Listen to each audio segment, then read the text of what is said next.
السلام عليكم ورحمة الله وبركاته. النهاردة هنعمل أجمل وأحلى حواوشي في مصر. حواوشي الغلابة من بواقي التلاجة. احنا كده مش غلابة خالص، ده من بعد السندوتشات دي هنبقى حاجة تانية خالص.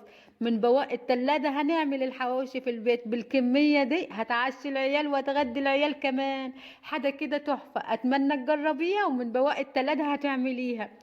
هتشوف الجمال ده احنا عملناه ازاي من بواقي التلاجة. حاجة كده بسيطة وهنعمل حواوشي كمان. يعني السندوتشات دي كلها من بواقي التلاجة، من بواقي التلاجة. يلا بينا نسمي الله ونصلي على رسول الله صلى الله عليه وسلم ونشوف السندوتشات القمر دي عملناها ازاي. يعني هنتعشى وهنتغدى كمان ومن بواقي التلاجة. ده حاجة كده تحفة، وحواوشي كمان، ده حواوشي مش اي حاجة ومش اي سندوتشات. يلا بينا نشوف احنا عملنا الجمال ده عملناه ازاي. يلا بينا. اول حاجة نبتدي بيها يعني 3 بيضات، ولو بيضة واحدة هنعمل برضه ومش هنقف. معايا 3 بيضات وهنضيف ليهم رشة ملح.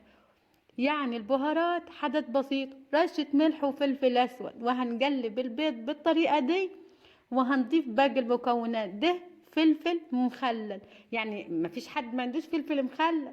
وشوية من البقدونس او الشبت، مش هنقف ولو مفيش بلاش. وشوية من اللانشون. طبعا جبنة موتزاريلا، ولو عندك جبنة جريش هينفع. حاجة كده تحفة، جربيها واتمنى تعمليها كمان. يعني اي نوع جبنة، اي لحوم او فراخ او مفيش لانشون. يعني حاجات بسيطة. قلبنا كل الخليط ده وهنحطه في كده في السندوتشات. في ابسط من كده مفيش ابسط. يعني في دقيقة واحدة هتكوني عاملة 10 سندوتشات زي ما شفتي. حاجة كده بسيطة وسهلة وسريعة واتمنى تجربيها. الكمية على حسب ما انت عايزة، يعني كتري الكمية قللي الكمية براحتك. اهم حاجة التوزيع في العيش. الرغيف بتاعنا المصري الجميل ده هنملاه كده. هنوزع الخليط ده في العيش توزيع حلو، بحيث ان كل العيش يبقى فيه الخلطة الرهيبة اللي احنا حاطينها من بواقي التلاجة. اي حاجة ممكن نستبدلها فيها الجبنة الموتزاريلا جبنة جريش، يعني حاجة سهلة وبسيطة. لو عندك لحوم متبقية او فراخ او اي حاجة كده انت هتحطيها. انا حطيت، لو ما عندكش فلفل مخلل فلفل اخضر عادي. وعلى الطاسة وعلى النار يلا بينا هنشوح الحواوشي بتاعنا. هنقلبه بالناحيتين كده، حتة سمنة او زيت بسيطة او اي مادة دهنية انت هتحبيها تحطيها. زيت ماشي، سمنة ماشي، زبدة ماشي، سمنة بلدي يبقى تحفة، يبقى كده جمال كله. هنشوح العيش بالطريقة دي لحد ما يحمر، ونشوحه على الجنبين بحيث ان الخلطة اللي احنا حطيناها من الداخل تستوي. وبس كده، يعني في 5 دقايق هتكوني عاملة اجمل واحلى حواوشي. والريحة تحفة. البهارات بسيطة وكل حاجة محطوطة فيه بسيطة وسريعة، فلفل اسود وملح، بس كده. هنقلب على الناحيتين لحد ما يستوي معانا كل الخلطة الداخلية اللي في العيش ده تستوي. ويتحمص كده ويبقى مقرمش، وعلى حسب ما تحبي. انا حبيت اشوف الجمال اللي من جوه حصل ايه، استوى ولا لا.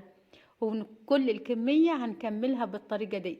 حتة من الزيت او سمنة، حاجة بسيطة كده بحيث ان ايه نحمص العيش فيها في الطاسة. يعني بدون فرن، وفي 5 دقايق وهتكوني عاملة حواوشي ومفرحة العيال. مكونات بسيطة وكلها في التلاجة. مفيش أسرع من كده ولا أجمل من كده. الريحة يا جماعة تحفة، حاجة كده تحفة بجد. أتمنى تجربوا حواوشي الغلابة، الحواوشي السريع، الحواوشي البسيط ده.